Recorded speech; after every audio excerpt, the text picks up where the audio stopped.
شعبان شعبان شعبان شعبان شعبان شعبان شعبان شعبان شعبان شعبان شعبان آتا ہے شعبان شعبان شعبان آتا ہے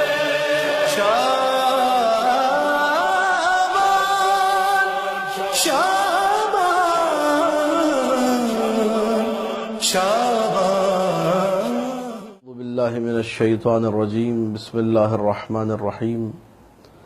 الحمد لله رب العالمين، والصلاة والسلام على سيدنا ومولانا أبي القاسم محمد. اللهم صل على محمد وآل محمد وآله الطيبين الطاهرين المعصومين المظلومين المنتجبين الأخيار، ولعنة الله على أعدائهم الأشرار. أما بعد، فقال الله تبارك وتعالى في كتابه المبين. بسم الله الرحمن الرحيم. قل جاء الحق وزهق الباطل إن الباطل كان زهوقا. ناظرین کرام، ماہ مبارک شعبان وہ بہترین مہینہ ہے جسے آل محمد سے نسبت ہے، محمد مصطفیٰ صلی اللہ علیہ وآلہ وسلم سے نسبت ہے، اور خود اللہ سبحانہ و تعالی سے بھی اس مہینے کو نسبت دی گئی ہے۔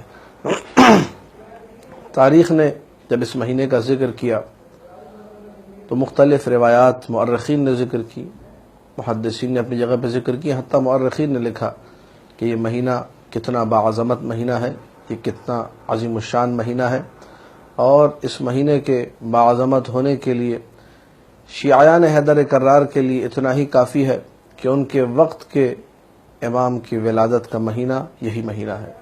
ماہ شعبان المعظم میں ایک ایسی رات، 15 شعبان کی رات، نیمہ شعبان کی رات، جس میں آمد اس ہستی کی ہوئی جس ہستی نے اہل باطل کے تمام عزائم کو خاک میں ملا دیا، جس نے کائنات کی تمام ظلمتوں میں نور خدا ہونے کا ثبوت دے کر اہل باطل کو یہ بتایا کہ باطل ہمیشہ سے مٹنے کے لیے ہے، اور اہل باطل کی تمام وہ کوششیں جس سے وہ نور اسلام کو مٹانا چاہتے تھے، نور اسلام کو خاموش کرنا چاہتے تھے، بتا دیا کہ باطل مٹنے کے لیے ہے، اور نور خدا اور کلمت اللہ اور بقیت اللہ ہے جو ہمیشہ سربلند رہے گا، بلند و بالا رہے گا۔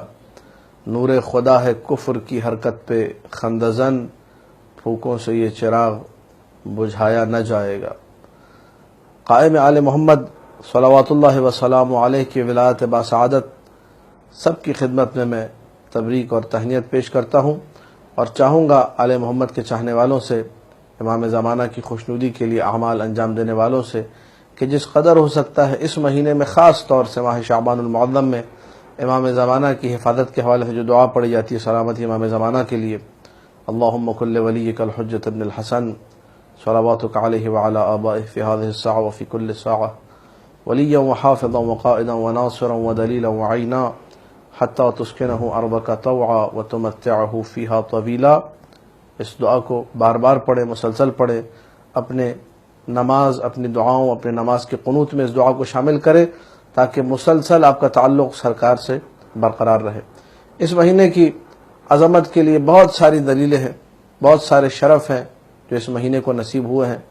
ایک تو سب سے پہلی بات، ماہ شعبان کا جو نام ہے، لفظ شعبان، امیر المؤمنین صلوات اللہ وسلام علیہ کا فرمان گرامی ہے، سماہ شعبان ربنا، یہ نام شعبان کا ہمارے رب نے رکھا ہے، اللہ نے خود اس مہینے کا نام شعبان رکھا، لتشعب الخیرات فیہ، کیونکہ ہر قسم کا خیر اس میں تقسیم ہوتا ہے اور بٹتا ہے۔ تو آل محمد کے چاہنے والوں کے لیے اس سے بڑا خیر کیا ہوگا کہ وقت کے امام کا جو ظہور بابرکت ہے، جو ولادت باسعادت ہے، ولادت منور ہے، وہ اسی مہینے کے اندر واقع ہوئی ہے۔ یہ سب سے بڑا خیر ہے، اور خیر العمل یہی ہے کہ انسان آل محمد کی خوشنودی کے لیے کام کرے، امام زمانہ کے لیے کام کرے۔ لہٰذا مومن کرام کو چاہیے کہ اس مہینے کی عظمت کا ادراک کرے اور خیرات کو سمیٹنے کی کوشش کرے۔ یہ مہینہ ہی خیرات کی تقسیم کا مہینہ ہے۔ شعبان یعنی خیرات کی تقسیم، شعبان یعنی نیکیوں کی تقسیم، شعبان یعنی عظمتوں کی تقسیم، شعبان یعنی برکتوں کی تقسیم، ان کو انسان سمیٹے، وسیلہ بنائے امام زمانہ کو۔ وَبِيُمْنِهِ رُزِقَ الْوَرَى، امام زمانہ کی برکت، ان کے یمن یعنی برکت، برکت کی وجہ سے ساری کائنات کو رزق ملتا ہے۔ کسی کو کائنات میں اگر رزق ملا امام زمانہ کی وجہ سے، تو شعبان خود ایک رزق ہے من جانب اللہ مومن کے لیے، جس کی حیات کو اللہ نے طولانی کیا اور شعبان کا معظم مہینہ دیکھنا اس کی زندگی میں قرار دیا۔ یہ وہ مہینہ ہے جو کہ اس کے لیے باعث برکت ہے۔ تو امام زمانہ صلوات اللہ وسلام علیہ کو وسیلہ بنائے اور کوشش کرے کہ اس مہینے میں جتنا ہو سکے خیرات کو سمیٹے۔ اللہ کے رسول نے یہ جملہ کہا الشعبان الشہری، ایک مقام پر کہا الشعبان الشہری و شہر اللہ، میرا بھی مہینہ ہے، اللہ کا بھی معنی ہے۔ جس چیز کی نسبت رسول کی طرف ہو جائے خود بخود وہ چیز اللہ کی طرف منسوب ہو جاتی، کیونکہ رسول کا تو ہر عمل خدا اس کو اپنی طرف نسبت دیتا ہے۔ وما رمیت اذ رمیت ولکن اللہ رما، اے رسول جب تم نے تیر پھینکا، جب تم نے تیر چلایا، تم نے نہیں چلایا، اللہ نے چلایا۔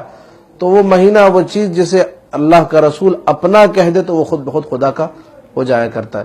اسی لیے اس مہینے کا ایک خاص اہتمام یہ ہے، چونکہ نسبت اس کو محمد مصطفیٰ صلی اللہ علیہ وآلہ وسلم سے، انسان پوری کوشش کرے اس مہینے کے اندر کہ جس قدر ہو سکتا ہے رسول خدا کی دعا کو اپنے شامل حال کرے۔ بس یہ آخری جملے، اسی پر میری گفتگو تمام ہو جائے گی۔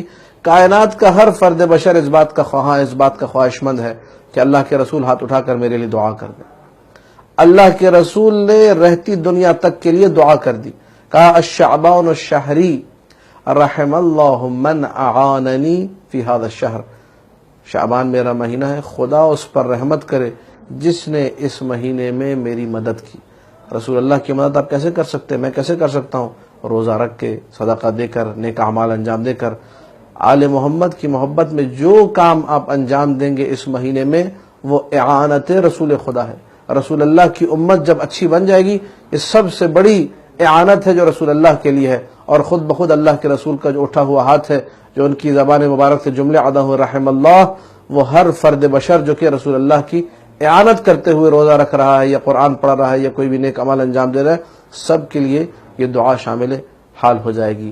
اور جب روزے کا حکم بیان ہوا اور ان صدقات و خیرات کا حکم بیان ہوا، آخری جملہ امیر المومنین نے ارشاد فرمایا کہ میں نے جب سے یہ سنا کہ اللہ کے رسول نے کہا ہے کہ شعبان میرا مہینہ ہے اور جس مہینے میں روزہ رکھے گا وہ در حقیقت میری کمک کرے گا، میں نے عہد کیا کہ میں زندگی بھر کبھی شعبان کا روزہ نہیں چھوڑوں گا۔ یہ امیر المؤمنین سلام اللہ علیہ کی طرف سے اہتمام تھا ماہ شعبان کے لیے، رسول کی آواز پر لبیک کہتے ہوئے میں اور آپ بھی شیعان حیدر کرار ہیں، سیرت مولا علی پر عمل کریں، سیرت رسول اکرم پر عمل کریں اور کوشش کریں کہ اس شعبان المعظم کے مہینے کو ویسے منائیں جیسا ہمارا مولا چاہتا ہے۔ السلام علیکم ورحمۃ اللہ وبرکاتہ۔